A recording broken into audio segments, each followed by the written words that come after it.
नमस्कार, भक्ति भजन चैनल में आपका स्वागत है। आज हम सुनेंगे सोमवार व्रत कथा। देवों के देव महादेव बहुत ही भोले भाले माने जाते हैं, इसीलिए उनका एक नाम भोलेनाथ भी है। पौराणिक मान्यता के अनुसार भगवान शंकर को प्रसन्न करने के लिए किसी भी तरह के खास विशेष पूजा की आवश्यकता नहीं होती है, क्योंकि कहा जाता है कि वह तो भोले हैं और भक्त की मन से की गई क्षणिक मात्र की भक्ति से ही वह प्रसन्न हो जाते हैं। सोमवार का व्रत करते हैं तो इस कथा से भोलेनाथ को आप प्रसन्न कर सकते हैं। साहूकार को मिला संतान प्राप्ति का वरदान। एक बार किसी नगर में एक साहूकार था। उसके घर में धन की कोई कमी नहीं थी, लेकिन कोई संतान न होने के कारण वह बहुत दुखी था। संतान प्राप्ति के लिए वह हर सोमवार को व्रत रखता था और पूरी श्रद्धा के साथ शिव मंदिर में जाकर भगवान शिव और माता पार्वती की पूजा करता था। उसकी भक्ति देखकर एक दिन माँ पार्वती प्रसन्न होकर भगवान शिव से साहूकार की मनोकामना पूर्ण करने का निवेदन किया।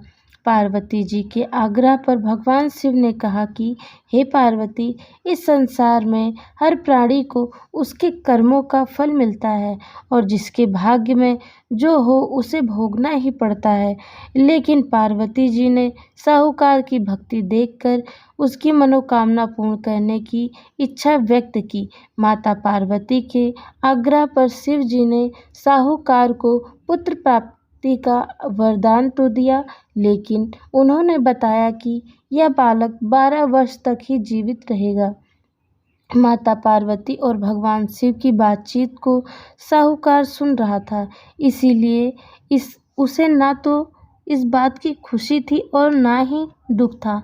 पहले की भांति शिव जी की पूजा करता रहा। कुछ समय के बाद साहूकार की पत्नी ने एक पुत्र को जन्म दिया। जब वह बालक 11 वर्ष का हुआ तो उसे पढ़ने के लिए काशी भेज दिया गया। साहूकार ने पुत्र के मामा को बुलाकर उसे बहुत सारा धन देते हुए कहा कि तुम इस बालक को काशी विद्या प्राप्ति के लिए ले जाओ। तुम लोग रास्ते में यज्ञ करते जाना और ब्राह्मणों को भोजन दक्षिणा देते हुए जाना। दोनों मामा भांजे इसी तरह यज्ञ कराते और ब्राह्मणों को दान दक्षिणा देते काशी नगरी निकल पड़े। इसी दौरान रास्ते में एक नगर पड़ा, जहाँ नगर के राजा की कन्या का विवाह था। लेकिन जिस राजकुमार के साथ उसका विवाह होने वाला था वह एक आंख से काना था। राजकुमार के पिता ने अपने पुत्र के काना होने की बात को छुपाने के लिए सोचा, क्यों ना उसने साहूकार के पुत्र को दूल्हा बनाकर राजकुमारी से विवाह करा दूं। फिर विवाह के बाद इसको धन देकर विदा कर दूंगा और राजकुमारी को अपने घर ले जाऊंगा। लड़की को दूल्हे का वस्त्र पहनाकर राजकुमारी से विवाह करा दिया गया। साहूकार के पुत्र के निकले प्राण। साहूकार का पुत्र ईमानदार था, उसे यह बात सही नहीं लगी, इसीलिए उसने अवसर पाकर राजकुमारी के रुपट्टे पर लिखा कि तुम्हारे विवाह तो मेरे साथ हुआ है, लेकिन जिस राजकुमार के संग तुम्हें भेजा जाएगा वह एक आंख से काना है, तो मैं काशी पढ़ने जा रहा हूँ। जब राजकुमारी ने चुन्नी पर लिखी बातें पढ़ी तो उसने अपने माता पिता को यह बात बताई। राजा ने अपनी पुत्री को विदा नहीं किया, फिर बारात वापस चली गई। दूसरी ओर साहूकार का लड़का और उसका मामा काशी पहुँचे और वहाँ जाकर उन्होंने यज्ञ किया। जिस दिन लड़का 12 साल का हुआ उसी दिन भी यज्ञ का आयोजन था। लड़के ने अपने मामा से कहा कि मेरी तबीयत कुछ ठीक नहीं है। मामा ने कहा कि तुम अंदर जाकर आराम कर लो। शिव जी के वरदान अनुसार कुछ ही देर में उस बालक के प्राण निकल गए। मृत भांजे को देखकर उसके मामा ने विलाप करना शुरू किया। संयोगवश उसी समय शिव और पार्वती उधर से जा रहे थे।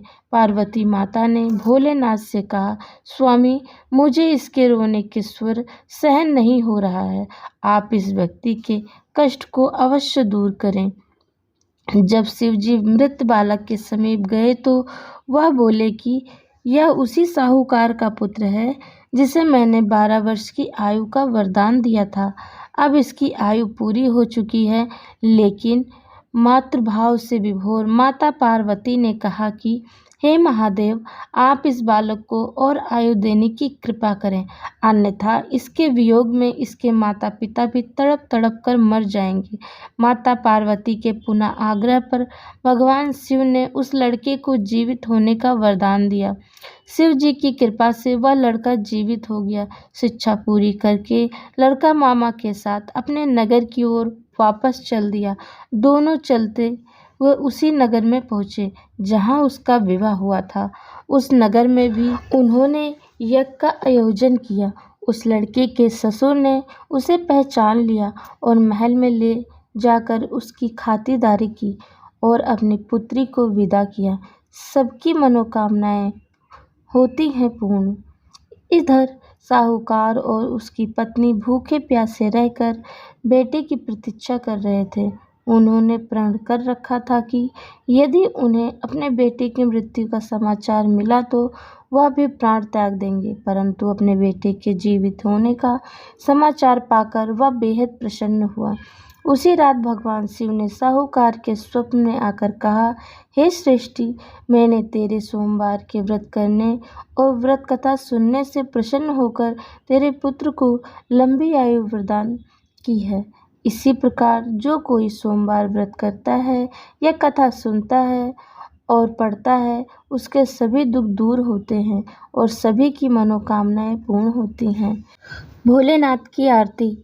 ओम जय शिव ओमकारा, प्रभु हरे शिव ओमकारा, ब्रह्मा विष्णु सदा शिव अर्धांगिनी धारा। ओम जय शिव ओमकारा, एकानन चतुरानन पंचानन राजे, हंसानन गरुड़ासन वृषवाहन साजे।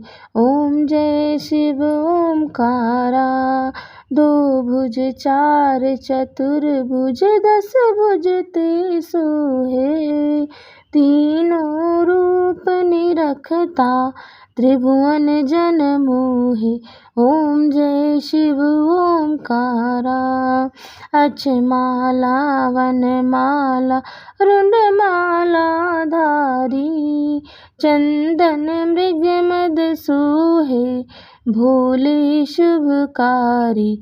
ओम जय शिव ओमकारा, श्वेतांबर पीतांबर वाघांबर अंगे, सनकादिक ब्रह्मादिक भूतादिक संगे। ओम जय शिव ओमकारा, करके मध्य कमंडलु चक्र त्रिशूल धरता, जग करता संग हरता, जग पालन करता। ओम जय शिव ओमकारा, ब्रह्मा विष्णु सदा शिव जानत अविवेका, प्रणवाक्षर के मादे ये तीनों एका। ओम जय शिव ओमकारा, त्रिगुण शिव जी की आरती जो कोई जन गावे, कहत शिवानंद स्वामी रटत हरि हर स्वामी, मन वांछित फल पावे। ओम जय शिव ओमकारा, प्रभु हर शिव ओमकारा।